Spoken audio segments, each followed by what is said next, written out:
I'll quickly introduce our performer now. Jamie Perera is an Asian mixed heritage composer, sound artist, and producer from East London. His work is inspired by transformation in the Anthropocene with themes that juxtapose nature, people, places, and timescales. He combines electronic production and contemporary orchestration with field recordings, data, and video. Please welcome Jamie. Haven't been to an event where I've wanted to chime in so much as this one. It's been really, really wonderful hearing everyone speak and hearing the general message of ecology that's come out of things. This is the first time I'm playing this piece. What I tend to do is work with quite big data sets. So I've got a piece that takes 12,000 years of climate change data, and it turns it into an orchestral performance or an electronic performance, depending on where I'm playing it.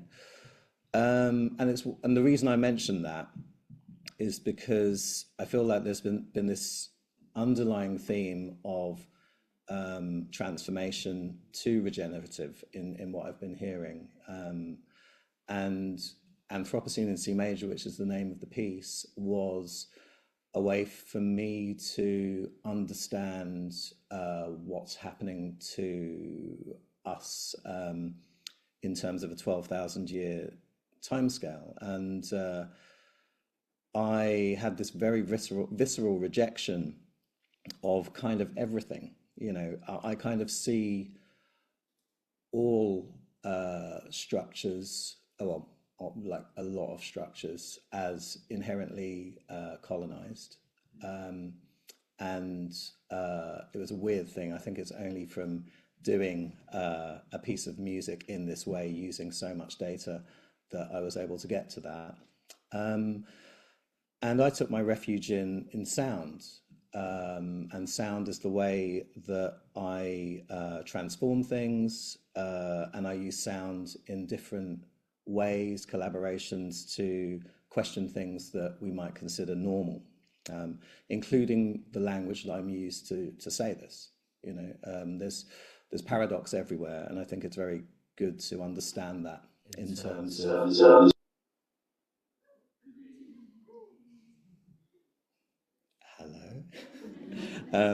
In terms of helping us, I don't know, become regenerative, de-extractifize, decolonize, all of these words are around the same thing.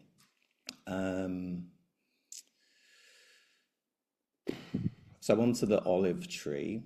I spent quite a long time. Okay, so I am that person who's like a city boy and took a long time. I'm 46 now. I think I started building a relationship with nature when I was 40. I think a lot of things happen when you're 40, you know. And it was a product of me doing the work I do and deepening the practice through sound. And I spent a long time with this olive tree in Kos, Greece, and it was on a residency organized by an organization called Wild Alchemy Lab. So we were recording sounds of the leaves, the environment around the tree, data and interactions, and also dreams. It was about dreaming with the olive tree. So, and it just happened that this happened during the latter half of last year. So October the 7th came and went. And as you can imagine, there was a great amount of becoming more plant as a way of asking for answers in a world that seemed to have suddenly gone insane. So I guess, like, I would say, based on my experience and like echoing James and Heather, I'd say that you know, if being regenerative doesn't change you fundamentally, then there's kind of more to experience on your knowledge journey, you know, and we're all on this knowledge journey of becoming more sustainable, kicking and screaming. We have to do it. And then, yeah, Heather, especially about relationality, you know, collaboration with the more than human world. And it's like I feel like it's a team building exercise, you know. We are totally not as cool as plants. You know, plants are much better than us. You know, they're like the dominant biomass on the planet, you know. And if aliens came to the planet, they would look at us as some sort of stupid thing, you know, that's marauding the surface, and they'd probably talk to the plants, you know. So it's again, it's collaboration, not about competition, but it's an interesting thing to think about when we're thinking about narrative change. Okay, so, and if I was going to dare to speak from what I've learned from the olive tree, it would be an invitation to listen with your body. Sound is a physical medium. It's going to hit you. You know, it's not just our ears; it's our bodies. And it might be an idea to mimic the plant that was being eaten by the caterpillar. Don't imagine yourselves being eaten, but like the physicality of the sound, you know, or even, you know, like get rid of listening altogether. Just feel, you know, with your bodies, with your beings. Yeah, that's it. All right, and yeah, so can we have the lights down as much as possible? And everyone, please get warm and comfortable, lie back. These are very comfortable seats. And this is the first time I've done this, so I hope it's interesting to you.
thanks for listening.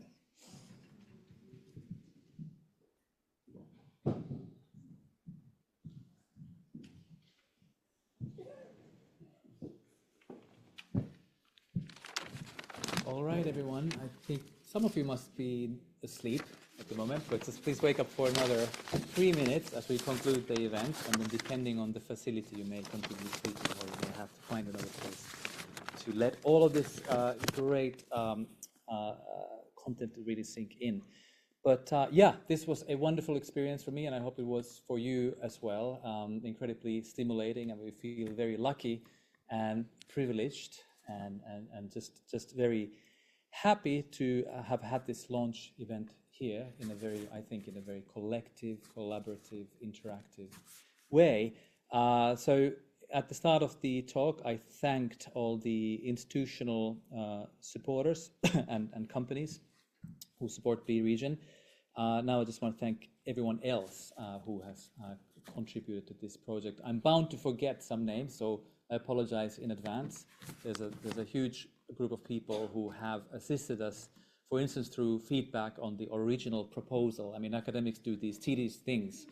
You have to write long proposals, which nobody really reads except the funding councils, etc. So, but we appreciate all of that sort of quiet work that has gone into this project already over the past 2 years. So just specifically, let me thank, in a kind of random order, our graphic designer, Anna Mikkola of Offshore. Let me thank our media and events team, essentially, Licia, Asako, and Hannah. Give them a big round of applause. And Rama, of course, from Central St. Martin's. So thank you very much, Rama, for coming.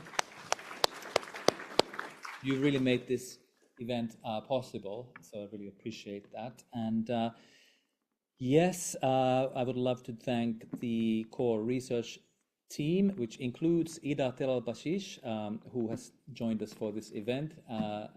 So thank you, team, for pulling this event together. It's been a lot of work, but I'm very glad that we made it this far. And, you know, we're in a position to really look forward to the next 3 years to many events like this. Obviously, a lot of quiet work in the background as well.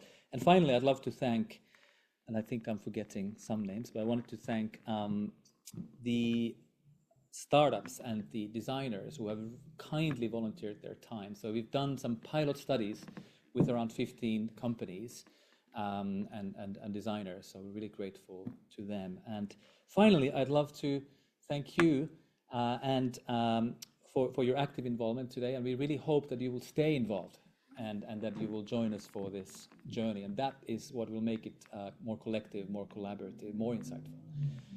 So yeah, thank you for coming, and please give yourselves a big round of applause, and I will see you in the networking session. Thank you. All right, thank you. Okay, so once more, let me thank the RCA, everyone involved, all the humans and the non-humans and the living materials and the non-living materials. So thank you, RCA, for having us here.